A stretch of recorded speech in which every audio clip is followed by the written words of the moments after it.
10 जनवरी 1966 Tashkent. Bharat और पाकिस्तान के बीच समझौता साइन हो चुका था और सब कुछ सामान्य लग रहा था। लेकिन उसी रात करीब 1 बजे भारत के प्रधानमंत्री लाल बहादुर शास्त्री अचानक अपने कमरे से बाहर आते हैं, सीना पकड़े हुए, और सिर्फ एक शब्द बोलते हैं, डॉक्टर। और कुछ ही मिनटों में उनकी मौत हो जाती है। चलिए कहानी शुरू करते हैं।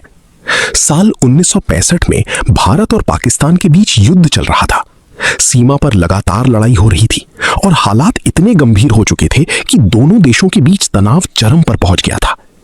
इसी बीच दुनिया की एक बड़ी ताकत सोवियत यूनियन यानी यूएसएसआर बीच में आती है। उनका मकसद था किसी भी तरह इस युद्ध को रोकना और दोनों देशों के बीच शांति स्थापित करना। इसी के लिए भारत के प्रधानमंत्री लाल बहादुर शास्त्री और पाकिस्तान के राष्ट्रपति अयूब खान को ताशकंद बुलाया जाता है। 10 जनवरी 1966 को दोनों देशों के बीच एक शांति समझौता साइन होता है, जिसके तहत दोनों देशों को युद्ध से पहले वाली स्थिति में वापस जाना था और अपनी सेनाएं पीछे हटानी थी। यानी जो जमीन युद्ध में जीती गई थी उसे भी छोड़ना था। यहीं से कई लोगों के मन में सवाल उठने लगे कि क्या यह समझौता सही था, क्योंकि भारत ने युद्ध में बढ़त बनाई थी और उसे छोड़ना आसान फैसला नहीं था। कई दौर की बातचीत और दबाव के बाद आखिरकार शाम करीब 4 बजे समझौते पर हस्ताक्षर हो जाते हैं। दोनों नेता हाथ मिलाते हैं, कैमरों के सामने मुस्कुराते हैं और दुनिया को यह एक बड़ी कूटनीतिक सफलता लगती है। लेकिन इस समझौते से हर कोई पूरी तरह संतुष्ट नहीं था। समझौते के बाद रात को एक आधिकारिक दावत रखी जाती है, जिसमें भारत, पाकिस्तान और सोवियत यूनियन के अधिकारी मौजूद होते हैं।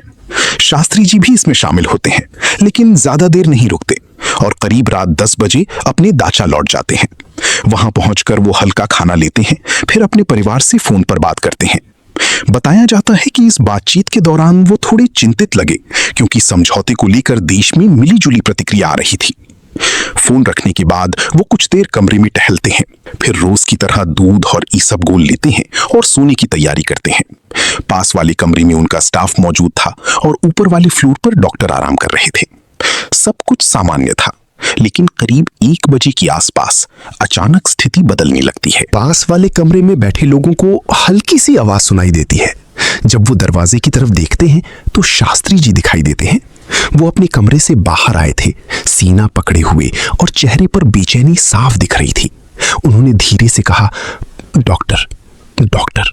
इसके बाद उनके स्टाफ तुरंत उनके पास पहुंचते हैं, उन्हें संभालते हैं और वापस कमरे में ले जाते हैं। उन्हें बिस्तर पर लिटाया जाता है, लेकिन उनकी हालत तेजी से बिगड़ने लगती है। उन्हें तेज खांसी आने लगती है, सांस लेने में दिक्कत होती है और वो अपने हाथों से सीना दबा रहे थे, जैसे दर्द बहुत ज्यादा हो। कुछ ही मिनटों में डॉक्टर आर्यनचुक वहां पहुंचते हैं, उनकी नब्ज और ब्लड प्रेशर चेक करते हैं, लेकिन स्थिति सामान्य नहीं थी।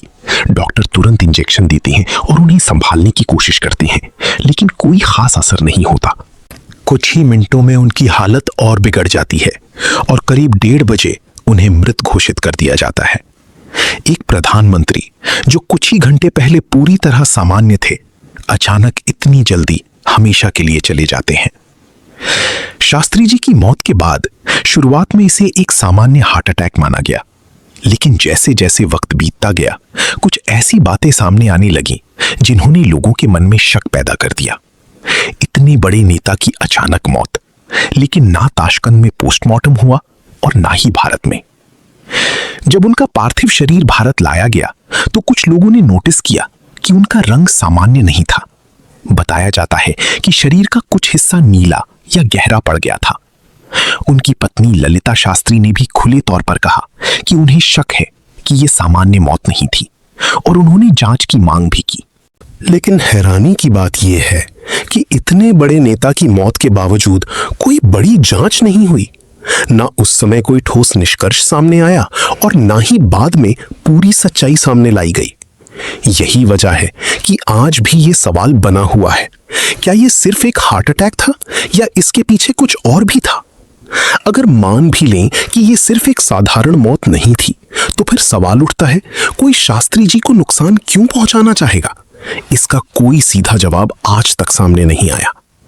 कुछ लोग मानते हैं कि ताशकंद समझौते को लेकर देश के अंदर असंतोष था, क्योंकि भारत को जीती हुई जमीन छोड़नी पड़ी। वहीं कुछ लोगों का कहना है कि उस समय का अंतर्राष्ट्रीय माहौल भी इसका कारण हो सकता था, क्योंकि दुनिया दो बड़े खेमों में बटी हुई थी, अमेरिका और सोवियत यूनियन, और भारत एक अहम भूमिका में था। लेकिन सच ये है कि इन सभी संभावनाओं के बावजूद आज तक ऐसा कोई पुख्ता सबूत सामने नहीं आया है जो साफ तौर पर बता सके कि अगर कुछ हुआ भी था तो उसके पीछे असली वजह क्या थी।